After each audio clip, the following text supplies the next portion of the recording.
हाँ नमस्कार बच्चों, सॉरी फॉर द इंटरप्शन। देखिए आप, तो पिछली क्लास में बच्चों आपने देखा कि मैंने आपको एक टॉपिक पढ़ाया था, subject verb agreement, and the topic is prescribed in your syllabus. आपकी सिलेबस का ही टॉपिक था। और सब्जेक्ट वर्ब एग्रीमेंट को जब आपने पढ़ा बच्चों, तो आपने निष्कर्ष निकाला होगा कि सब्जेक्ट वर्ब एग्रीमेंट को पढ़ना, प्रेजेंट इंडेफिनिट टेंस को बहुत अच्छे से पढ़ना है। Did you understand what I mean? Subject verb agreement, concord या सिंटेक्स को पढ़ना, प्रेजेंट इंडेफिनिट टेंस को बहुत अच्छे से पढ़ना है। क्योंकि बच्चों जो सब्जेक्ट वर्ब एग्रीमेंट, कंकॉर्ड या सिंटेक्स का नियम है वो किस पर लागू होता है?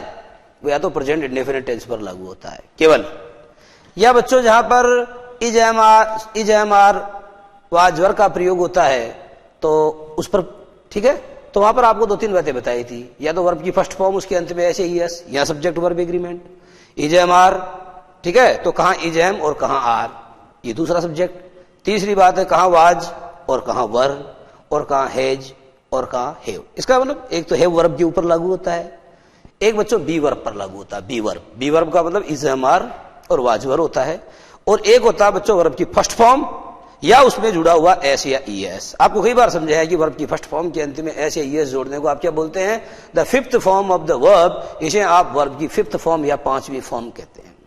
तो that was about subject verb agreement. वो तो सब्जेक्ट वर्ब एग्रीमेंट के बारे में था। और टेंस का जो टॉपिक है बच्चों, ये भी आपके सिलेबस में है। और दूसरी बात ये भी है कि मुझे एक्चुअली आपको नरेशन का टॉपिक पढ़ाना है।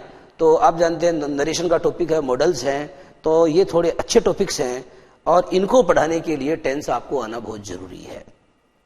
ये जो आगे वाले टॉपिक हैं वो आपको तब आएंगे गणित में। जैसे आप करते हो कि पहले आपको पहाड़े याद नहीं होते हैं तो आप गुणा भाग नहीं कर सकते हैं। In the same way if you don't have the basic knowledge of tenses in English, इसका मतलब अगर अंग्रेजी में आपके पास में टेंस की बेसिक नॉलेज नहीं है तो आप अंग्रेजी में वाक्यों का अनुवाद नहीं कर सकते हैं। कई बच्चों की प्रॉब्लम आती है, सर लेटर लिखना सिखा दीजिए। कंपोजिशन की बात करता हूँ, राइटिंग सेक्शन।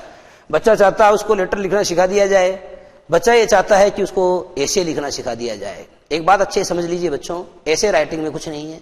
ऐसे राइटिंग में कोई भी टॉपिक विशेष के ऊपर आपको अपने मन की बात लिखनी होती है, हिंदी में भी आप लिखते हैं, लेकिन that is only possible when you know how to translate the sentences from Hindi to English, Hindi into English.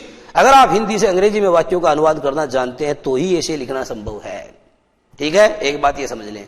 दूसरी बात यह है कि जब आप ऐसे लिखने लगते हैं और आपको साहब मोटे मोटे 4-5 इंपॉर्टेंट मैंने बता दिए और फिर वो परीक्षा में नहीं मिले क्योंकि पेपर शेटर में नहीं हूं, ठीक है। A little knowledge is a dangerous thing. कम ज्ञान बड़ी खतरनाक चीज होती है।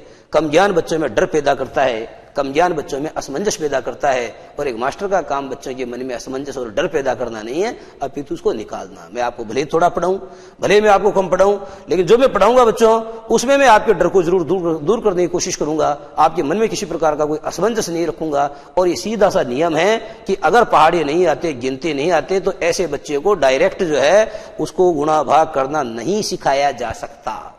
और अगर मैं अनुमान से बताऊं कभी वो बात लागू हो जाएगी, कभी नहीं होगी, इससे बच्चे के मन में पैदा होगा असमंजस डर को जन्म देता है। और मैंने पहले ही कहा कि मैं आपके मन में डर पैदा करने के लिए नहीं हूं, मैं आपके मन में विषय के प्रति जो डर है उसको दूर भगाने के लिए हूं। ठीक है बच्चों, इसलिए कंपोजिशन की जल्दीबाजी मत कीजिए, वो चीजें मैं आपको समझा दूंगा, परंतु पहले आपको एक बार टेंस ढंग से आने चाहिए। कई स्टूडेंट्स ऐसे हैं जिनके बेसिक्स क्लियर हो सकते हैं, लेकिन मैं तो समष्टि की बात कर रहा हूं, मैं व्यष्टि की बात नहीं कर रहा हूं। तो आप इस बात को समझिए, I am talking about the mass and I am not talking about an individual. देखिए बच्चों, टेंसेस के बारे में बात कर रहा था आपसे। तो आपने देखा कि बच्चों टेंसेस जो होते हैं, टेंस को हिंदी में आप बोलते हैं काल। देखिए आप, टेंस यानी हिंदी में काल होता है। और आप जानते हैं कि 3 tenses are there. 3 tenses are there. लिखिए बच्चों, 3 टेंसेज आर देयर। ठीक है, 3 टेंसेज आर देयर। 3 टेंस होते हैं। 3 टेंसेज आर देयर, 3 टेंस होते हैं। अंग्रेजी में 3 टेंस होते हैं। नंबर 1 लिखना बच्चों, प्रेजेंट टेंस। ये सब आपको आता होगा, लेकिन बताना मेरा काम फिर भी इसलिए जरूरी है मुझे, क्योंकि मैं टॉपिक पढ़ाऊंगा शुरू से, बीच में ऐसी बातों को ले नहीं सकता हूं। Present tense. दूसरा टॉपिक ले बच्चों, कौन सा चलेगा? Past tense. ओके। तीसरा लिखिए, ये हो जाएगा बच्चों फ्यूचर टेंस। ठीक है, तो दीज आर द 3 टेंसेज। ये 3 टेंस होते हैं बच्चों। अच्छा, लिखते चलिए। प्रेजेंट टेंस के ब्रैकेट में हिंदी में लिख सकते हैं आप वर्तमान काल। वर्तमान काल वह होता जो अभी चल रहा है, और वर्तमान काल की सबसे बड़ी पहचान ये होती है बच्चों कि वर्तमान काल के वाक्य का जब भी आप हिंदी में अनुवाद करते हैं तो उसके अंत में आपको है या हैं या हूं मिलेगा। ठीक है, यह अंग्रेजी की पहचान नहीं है, ये हिंदी की पहचान है। When you translate a sentence from English into Hindi, जब आप अंग्रेजी से किसी वाक्य को हिंदी में अनुदित करते हैं, ठीक है, तो ऐसी स्थिति में आपको क्या करना पड़ेगा, उसका अनुवाद आपको इस तरीके से करना पड़ेगा कि उस वाक्य के अंत में आएगा है, हैं या हूं। अगर ऐसा आ रहा है तो बच्चों समझ लें कि हिंदी में वो वर्तमान काल है, और अंग्रेजी में जो उसका अनुवाद है वो क्या है, वो अंग्रेजी में बच्चों प्रेजेंट टेंस कहलाता है। ओके, दूसरा पास्ट टेंस। पास्ट टेंस का मतलब होता है भूतकाल। भूत जानते हैं क्या है? भूत वह है जो निकल गया है, जिसको बोलते हैं आप विगत, जिसको बोलते हैं आप गत, जिसको बोलते हैं आप पिछला।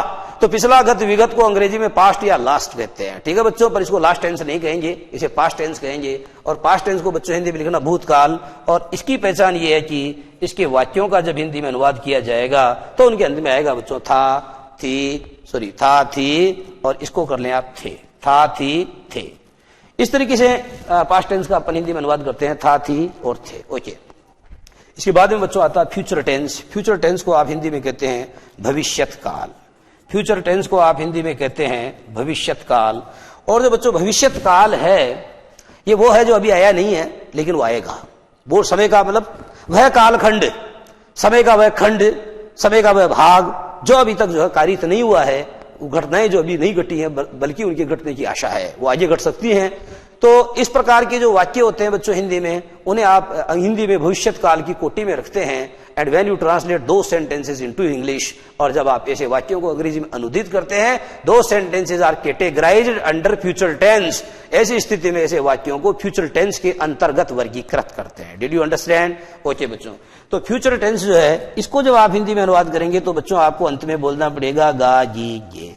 That was the general intro of tenses. ये कुछ नहीं था, ये टेंसेज के बारे में था general introduction. This was the general introduction of tenses. ये टेंसेज ये माने काल का सामान्य परिचय था जो बच्चों आपको दिया गया है। ठीक है, नेक्स्ट दूसरी बात यह है कि tenses are divided into 3 parts. Tenses are mainly divided into 3 parts. Tense को मुख्य रूप से आप 3 भागों में बांटते हैं। And again those 3 parts are subdivided into 4 parts. दोबारा बच्चों ये जो 3 भाग हैं, इनको पुनः आपको 4 सब डिवीजन या 4 इनके आपको करने पड़ते हैं उपभेद। तो सबसे पहले क्या लिखेंगे आप? सबसे पहले बच्चों इसको दोबारा रिवाइज करें, यह है प्रेजेंट टेंस। ठीक है, पहले आपको चार्ट ही तो बनाना पड़ेगा। ये प्रेजेंट टेंस है बच्चों, और प्रेजेंट टेंस को आप कितने भागों में बांटते हैं? 4 भागों में। पहला भाग बताता हूं, present simple. Present simple Hindi में कहेंगे वर्तमान साधारण काल, लेकिन आपको इसका हिंदी अनुवाद आए ये कोई जरूरी नहीं है। प्रेजेंट सिंपल टेंस को बेशक हिंदी में वर्तमान साधारण काल कहते हैं, परंतु आपके लिए जानना जरूरी नहीं है कि इसको हिंदी में क्या कहते हैं। ठीक है, आप तो यह समझे कि ये प्रेजेंट सिंपल टेंस है and it is otherwise known as present indefinite tense. और इसका दूसरा नाम क्या है बच्चों? इसका दूसरा नाम इंडेफिनिट टेंस है। इसको अन्यथा इंडेफिनिट टेंस भी कहते हैं। ओके, अच्छा, इसके बारे में विस्तार से चर्चा अपन थोड़ा ठहर के करेंगे। पहले मैं एक बार आपको चार्ट बताता हूं। पहला प्रेजेंट सिंपल टेंस है बच्चों, और इसके बाद जो आएगा वो आएगा प्रेजेंट कंटिन्यूअस टेंस। लिखते चलें, दूसरे वाला टेंस है बच्चों प्रेजेंट कंटिन्यूअस टेंस। ठीक है, प्रेजेंट कंटिन्यूअस टेंस को बच्चों आप प्रोग्रेसिव भी कहते हैं। क्या बोलते हैं? जो कंटिन्यूअस शब्द है इसके लिए प्रोग्रेसिव शब्द का प्रयोग होता है, और कभी कभी बच्चों आप इसको इम्परफेक्ट भी कह सकते हैं। But progressive and imperfect are not the popular names. परंतु प्रोग्रेसिव तथा इम्परफेक्ट जो है लोकप्रिय नाम नहीं है। The popular name is present continuous tense. Continuous the popular name is present continuous tense. Present continuous शब्द प्रेजेंट इंडेफिनिट टेंस के अंदर तो कोई काम चलता रहता है, कोई काम नियमित रूप से चलता रहता है, रेगुलरली कोई एक्शन जो है होता रहता है। तो ऐसे वाक्य जो है उसको आप प्रेजेंट इंडेफिनिट टेंस या सिंपल में रखते हैं। कंटिन्यूअस जैसा कि नाम से पता चल रहा है, कंटिन्यूअस का मतलब बच्चों उसमें कार्य जारी रहने का भाव होता है। कंटिन्यूअस का मतलब उसमें कार्य जारी रहने का भाव होता है। ठीक है, आगे वाला बच्चों परफेक्ट, प्रेजेंट परफेक्ट, जैसा कि नाम से पता चल रहा है परफेक्ट यानी पूर्ण, कोई काम पूरा हो गया है, कोई काम पूरा हो चुका है। तीसरा देखो क्या है?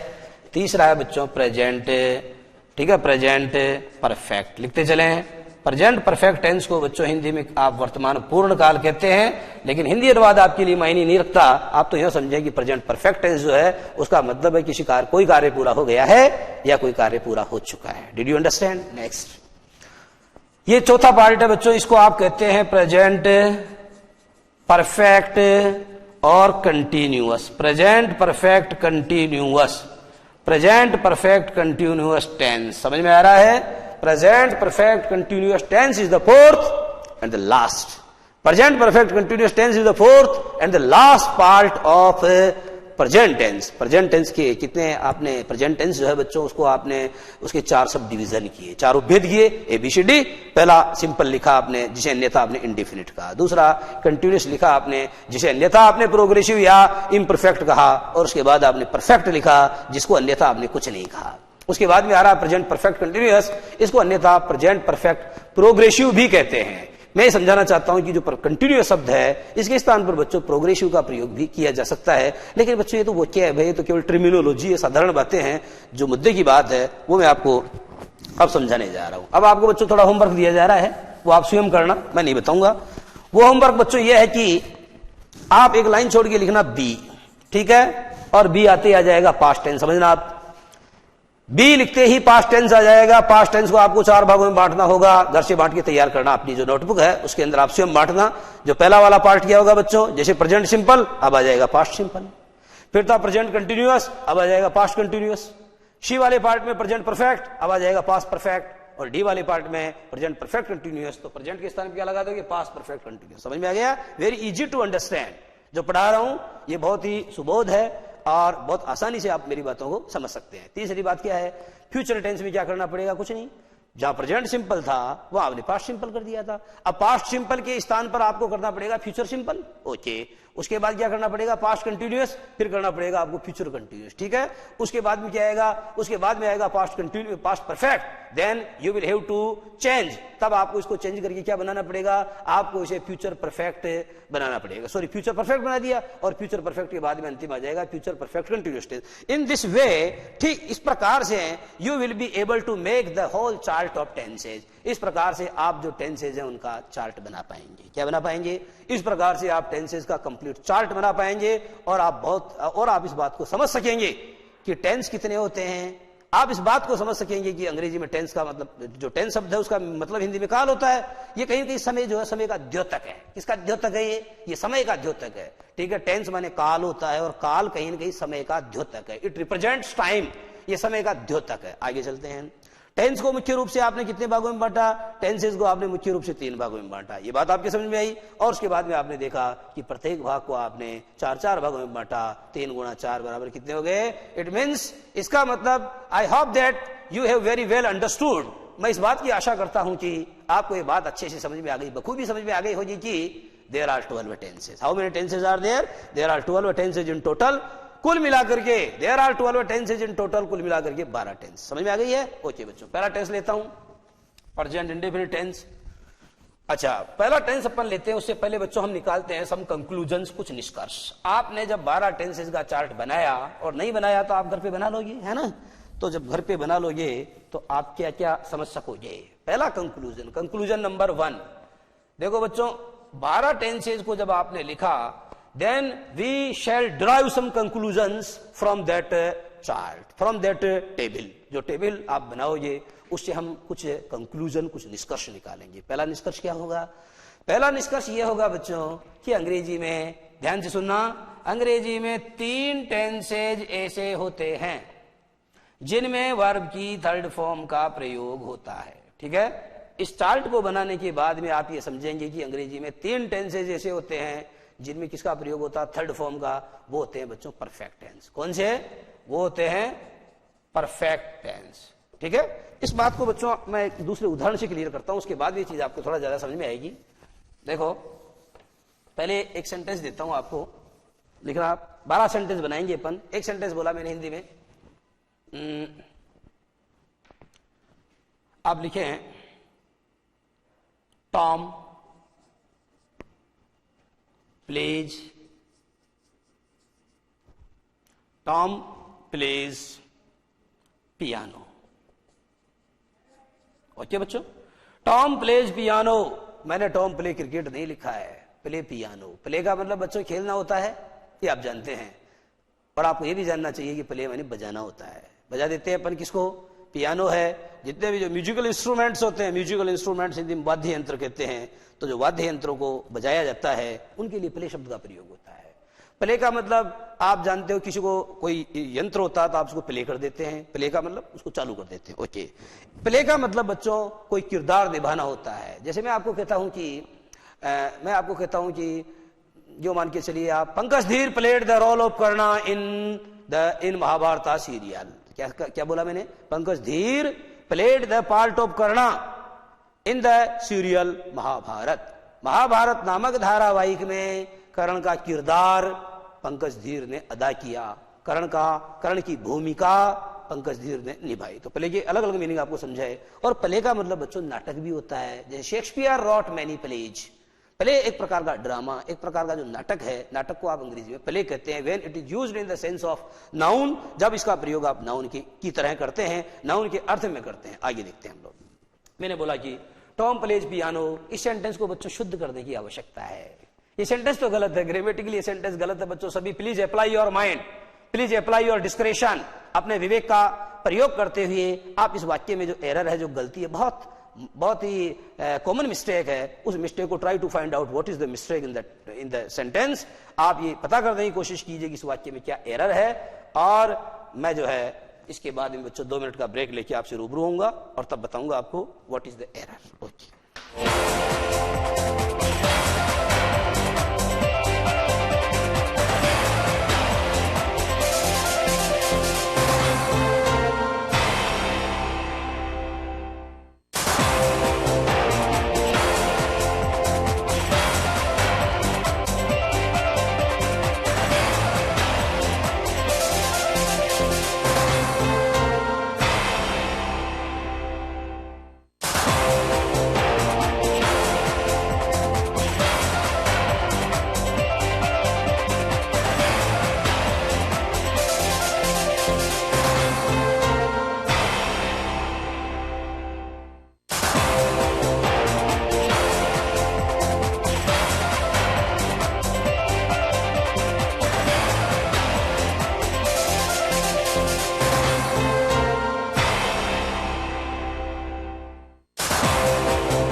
देखो बच्चों, आपको नियम तो याद होगा। आर्टिकल में एक नियम चलता है एमडीएम। एमडीएम जानते हो? Mid day meal. Mid day meal भी होता है। एमडीएम का एक दूसरा मतलब और बताता हूं मैं आपको। अगर बच्चों सेंटेंस में आ जाए म्यूजिकल इंस्ट्रूमेंट, एम का मतलब म्यूजिकल इंस्ट्रूमेंट। क्या होता है म्यूजिकल इंस्ट्रूमेंट? समझ गए ना? लिखना। आर्टिकल वाली बात तो मैं आपको बीच बीच में बताता ही रहूंगा, क्योंकि बच्चों ये टॉपिक परफेक्टली एक बार में समझ में नहीं आएगा, बल्कि ये प्रैक्टिकली जब मैं आपको सेंटेंस बताऊंगा तो बीच बीच में बताता रहूंगा कि आर्टिकल कहाँ आता है कहाँ नहीं आता। म्यूजिकल इंस्ट्रूमेंट समझ गए? हिंदी में वाद्य यंत्र कहते हैं। अगर सेंटेंस में किसी म्यूजिकल इंस्ट्रूमेंट का प्रयोग हुआ तो उसके पहले द लगाना चाहिए। इसका मतलब म्यूजिकल इंस्ट्रूमेंट है, यहाँ द लगाना पड़ेगा। ओके। डी का मतलब होता है बच्चों डायरेक्शन। डायरेक्शन मानी क्या होता है? दिशा। अगर दिशा आ जाए, आप जानते हो north, east, west and south, these are four directions. ये क्या है? 4 दिशाएं हैं। तो always use definite article the before the names of directions. आपको दिशाओं के नामों से पहले हमेशा डेफिनेट आर्टिकल द का प्रयोग करना चाहिए। ठीक है बच्चों। इसके बाद में आता है बच्चों एम का मतलब होता है मिनिस्ट्री। जानते हो मिनिस्ट्री? मिनिस्ट्री का मतलब होता है, जैसे मैंने आपको कहा कि my brother is an officer in defence ministry. In the defence ministry कहना चाहिए। My brother is an officer in the defence ministry. समझ गए? तो जो मंत्रालय होते हैं बच्चों, मंत्रालय, उन मंत्रालय के नामों से पहले भी आपको डेफिनेट आर्टिकल द का प्रयोग करना चाहिए। ओके, मैं तो दूसरी बात समझा रहा था आपको, इस पे ध्यान दो। आप तो क्या बोला मैंने? Tom plays the piano. Tom piano बजाता है। बच्चों ये प्रेजेंट इंडेफिनिट टेंस हुआ है।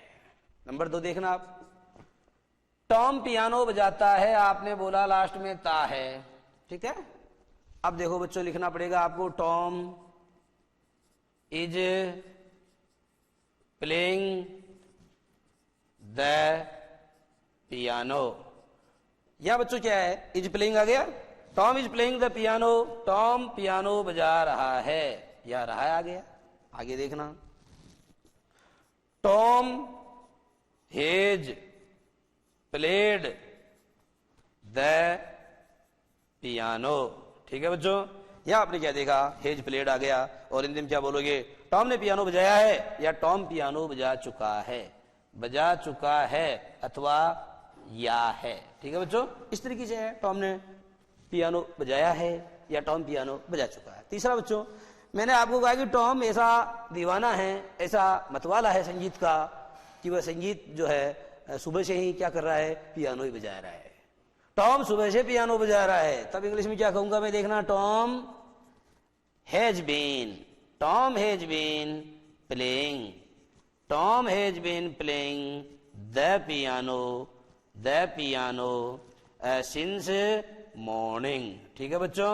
यहां आपने क्या देखा, ये प्रेजेंट परफेक्ट कंटिन्यूअस टेंस जो होता है बच्चों, उसमें आप जानते हो हैज बीन या हैव बीन के साथ वर्ब की फर्स्ट फॉर्म का प्रयोग किया जाता है। और केवल इतना ही नहीं बच्चों, इसमें सिंस या फॉर के बाद में टाइम दिया हुआ होता है। और जब आप इसका हिंदी अनुवाद करते हो तो बच्चों ऐसे आता है, से रहा है।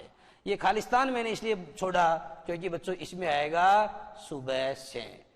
मैं इसे समझाना चाहता हूं कि शे रहा है साथ साथ नहीं आएंगे, शे और रहा है के बीच में कुछ और आएगा, समय अवधि आएगी। देखो, टॉम सुबह से पियानो बजा रहा है, टॉम सुबह से पियानो बजा रहा है, और अंग्रेजी बनी Tom has been playing the piano since morning.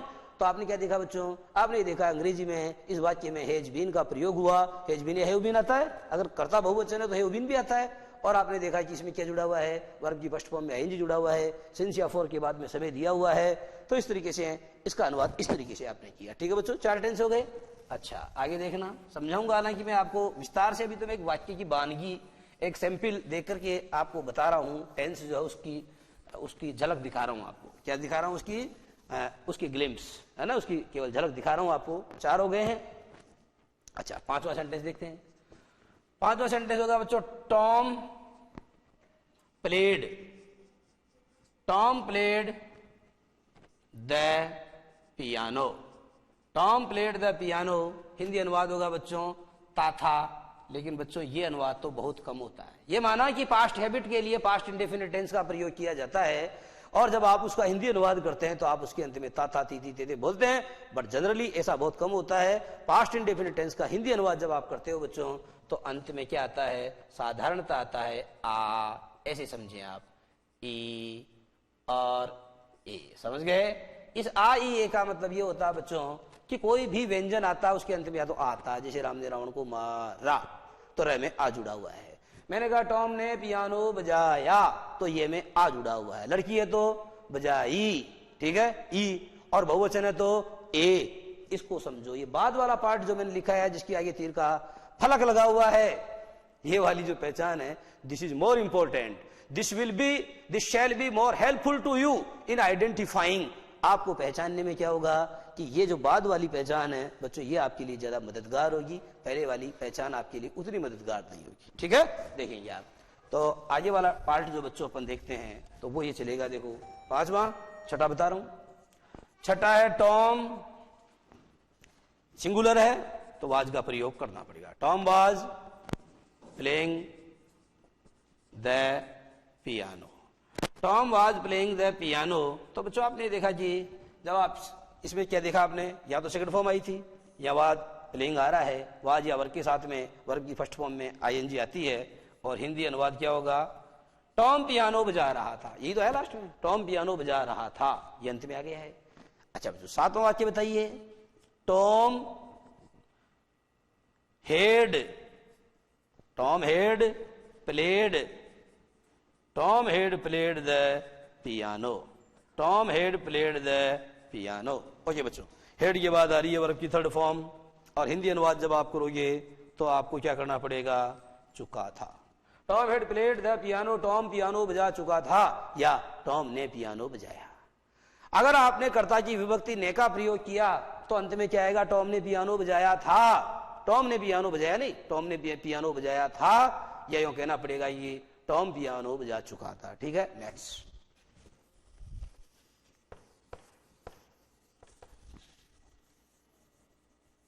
आगे वाला सेंटेंस देखिए। 7 सेंटेंस आपके समझ में आ गए बच्चों, टोटल 12 ही तो मुझे बताने हैं। देखना आप, यह है 8वां वाला। टॉम हैड बीन, उतारते चले, Tom had been playing the piano since morning. Tom सुबह से पियानो बजा रहा था। Tom had been playing the piano since morning. ये देखो बच्चों, हैड बीन आ गया, वर्ब की फर्स्ट फॉर्म में आईएनजी आ गई, और दूसरी वाली बात ये सिंस आ रहा है, और सिंस के बाद में आ रहा है समय या अवधि। सिंस के बाद में समय या अवधि का प्रयोग हुआ है। 9वां वाला देखो बच्चों, 9वां वाला आप आ जाओ, फ्यूचर इंडिफिनिट में क्या चलेगा, Tom will. Tom will play the piano. Tom piano बजाएगा।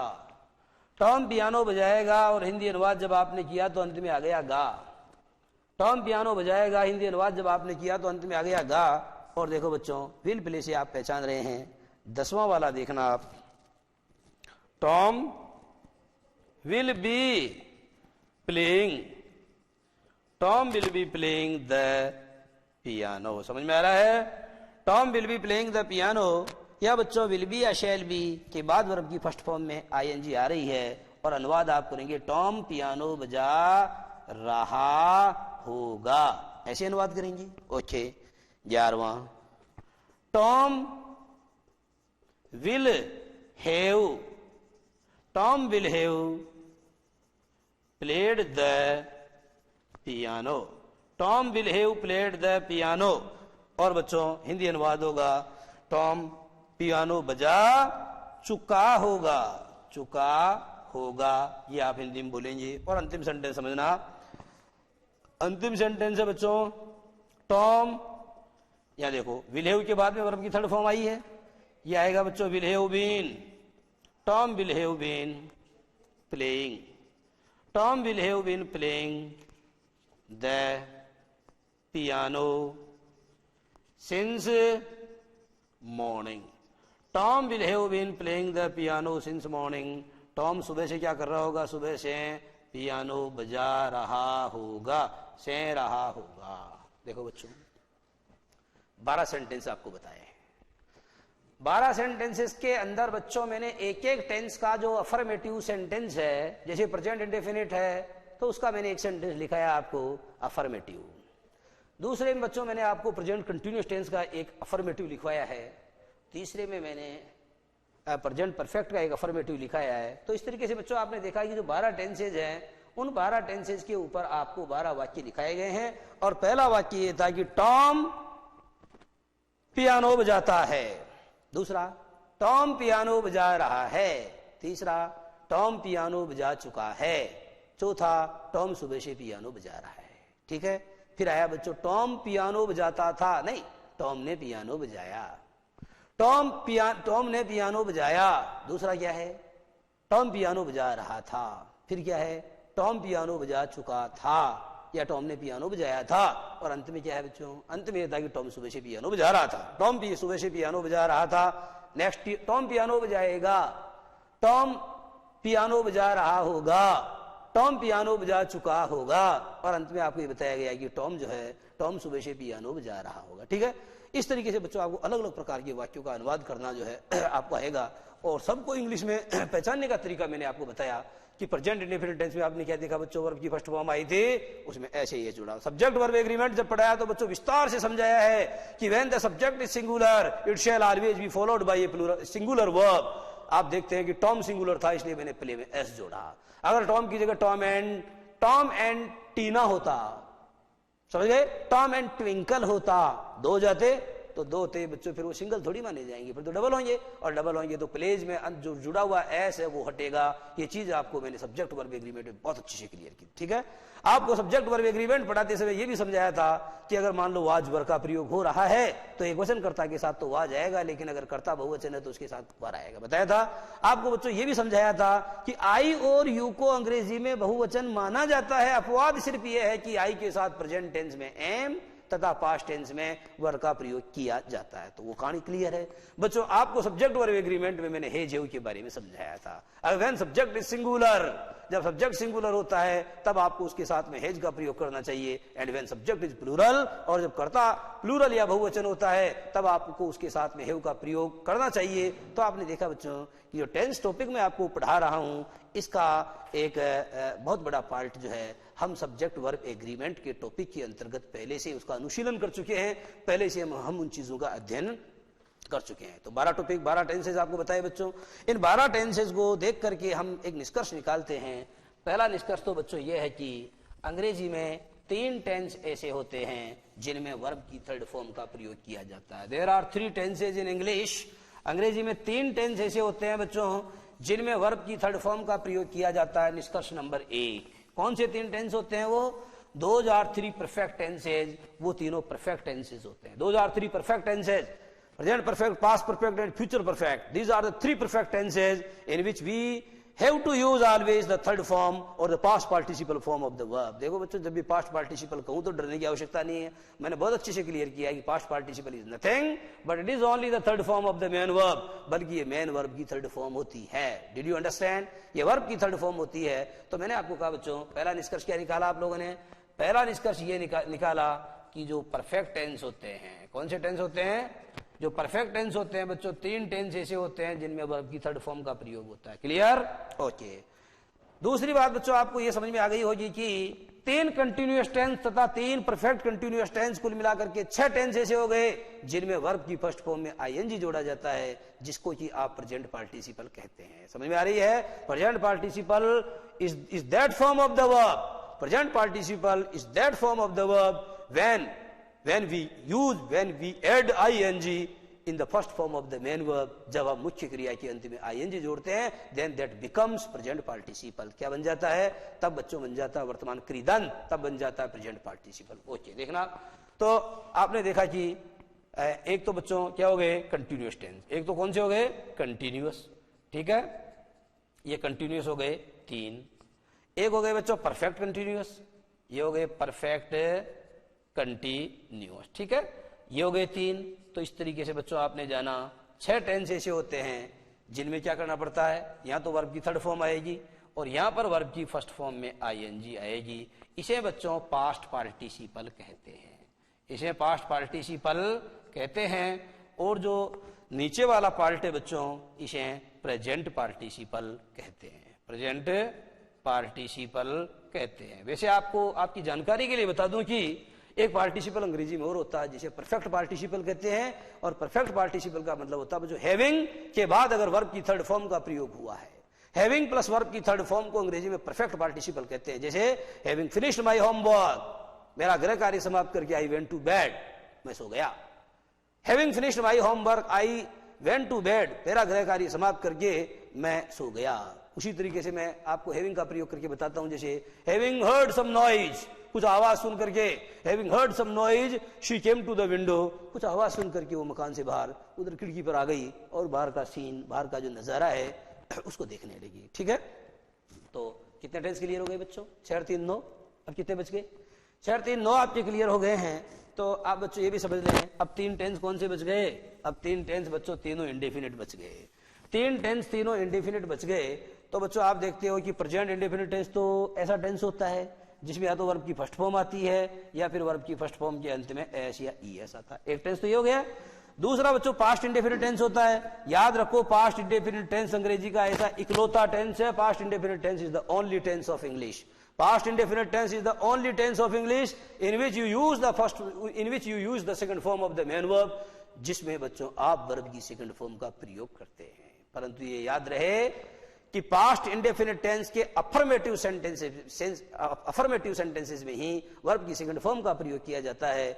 और जब भी वाक्यों को आपको प्रश्नवाचक या नकारात्मक बनाना पड़ता है तब बच्चों आप डिड का प्रयोग करते हैं। और आपको ये नियम अच्छे से क्लियर किया है कि डू डज और डिड का प्रयोग अगर वाक्य में हुआ है तो उसके साथ हमेशा वर्ब की फर्स्ट फॉर्म आती है। Do does and did are known as dummy operators.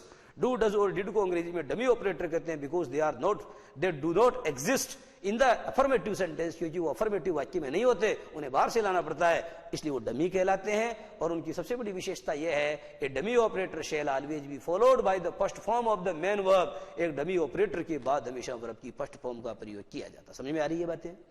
एक डमी ऑपरेटर के बाद हमेशा वर्ब की फर्स्ट फॉर्म का प्रयोग किया जाता है। समझ में आपको आना चाहिए। और अगर कुछ बच्चों को समझ में नहीं भी आ रहा है तो बच्चों आपको मैंने बताया कि टेंस एक ऐसा टॉपिक है कि ये आपने छठी में पढ़ा होगा, ठीक है, कम से कम। हालांकि मैं तो कहता हूं कि छठी में क्यों, आजकल तो तीसरी चौथी में चढ़ने लगा है, पर मैं बता रहा हूं कि आपने छठी में पढ़ा होगा, फिर सातवीं में पढ़ा होगा, आठवीं में पढ़ा होगा, यहां तक आप थोड़ा बहुत पढ़ के आए होंगे।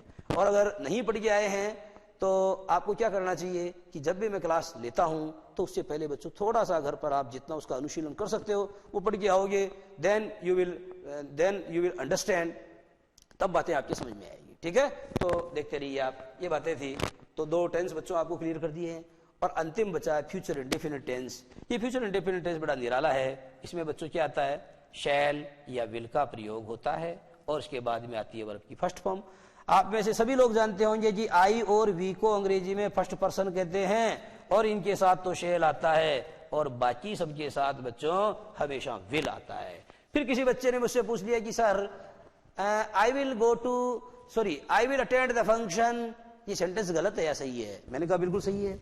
तो सर ये बताइए कि आई और वी फर्स्ट पर्सन हैं और फर्स्ट पर्सन के साथ तो शैल आता है, फिर आपने इसमें विल का प्रयोग भी सही मान लिया, ऐसा क्यों? इसका बच्चों जवाब ये है, एक्चुअली इसका जवाब तो टेंसेस में नहीं मिलता, इसका जवाब तो बच्चों मॉडल जब हम पढ़ाते हैं तब हम इसका उत्तर पाते हैं। दरअसल ये होता यह है कि आई और वी के साथ यानी जो फर्स्ट पर्सन है उनके साथ बेशक शैल का प्रयोग होता है और जो बाकी बच गए उनके साथ विल का प्रयोग होता है, परंतु अगर वाक्य में जरूर का भाव है, अवश्य something should be done certainly, कोई काम जरूर किया जाएगा, अगर ऐसा भाव वाक्य में है तो बच्चों उल्टा हो जाता है। उल्टे का मतलब व्युत्क्रम हो जाता है। व्युत्क्रम का मतलब जहां आई और वी के साथ आप शैल लगा रहे थे वहां आपको विल लगाना चाहिए और जहां बाकी सबके साथ आप विल लगा रहे थे वहां आपको शैल लगाना चाहिए। उदाहरण से बड़ी बात क्लियर करता हूं बच्चों, आप जब कोई एग्जाम देने जाते हैं तो आपका जो परमिशन लेटर है उसके पीछे एक वार्निंग लिखा रहता है, क्या? Candidate shall not bring their mobiles in the examination hall. आपने देखा कैंडिडेट्स के बाद में शैल आ रहा, विल नहीं आ रहा। कैंडिडेट्स के बाद तो विल आना चाहिए था, फिर शेल क्यों आ गया? क्योंकि बच्चों उसमें जरूर का भाव है, उसमें वार्निंग का भाव है। The centre superintendent already warns you that, वो जो सेंटर सुपरिंटेंडेंट है अर्थात जो केंद्राधीक्षक है वो आपको इस बात के लिए वार्न करता है, सावचेत करता, आगाह करता, कैंडिडेट्स शैल नॉट ब्रिंग। यहां शैल का प्रयोग उसको उसकी वार्निंग के भाव को व्यक्त करने के लिए हो रहा है। ठीक है बच्चों, उसी तरीके से मैंने आपको कहा if you get first division in the fourth coming exam, अगर आप आने वाली कक्षा के अंदर, आने वाली परीक्षा के अंदर अगर आप फर्स्ट डिवीजन प्राप्त करते हैं, I will give U A laptop, मैं तुमको लैपटॉप दूंगा। बच्चों मैंने यहां शेल नहीं बोल के विल बोला, ऐसा मैंने क्यों किया? ऐसा मैंने इसलिए किया क्योंकि मैंने पहले एक शर्त रखी, अगर आप उसको पूरा करेंगे तो आपको लैपटॉप दिया जाएगा। इस सेंटेंस में बच्चों प्रोमिस है। क्या है बच्चों? प्रोमिस का मतलब जरूर का भाव है। आप ये समझ गए होंगे कि वाक्य में अगर जरूर का भाव है तो फर्स्ट पर्सन के साथ जहां पर आप आई और वी के साथ शैल लगा रहे थे वहां विल आना चाहिए और बाकी सबके साथ जहां पर आप विल लगा रहे थे वहां शैल आना चाहिए। बाकी सबके साथ जहां आप विल लगा रहे थे वहां शैल आना चाहिए। तो इस तरीके से बच्चों जो टेंसेज है उसके बारे में मोटी बात हमने की। और आगे वाली जो क्लास है बच्चों उसमें मैं आपको टेंस से संबंधित वो बातें बताऊंगा। आपको जो परीक्षा की जो मुख्य तकनीक है, मुख्य धारा से आपको जोड़ने का प्रयास किया जाएगा और the technique of answering the questions in examination, इन परीक्षा में जो सवाल आते हैं उनको जवाब देने की जो तकनीक है बच्चों, उस तकनीक से आपको मैं जोड़ूंगा अगली कक्षा में। नमस्कार बच्चों।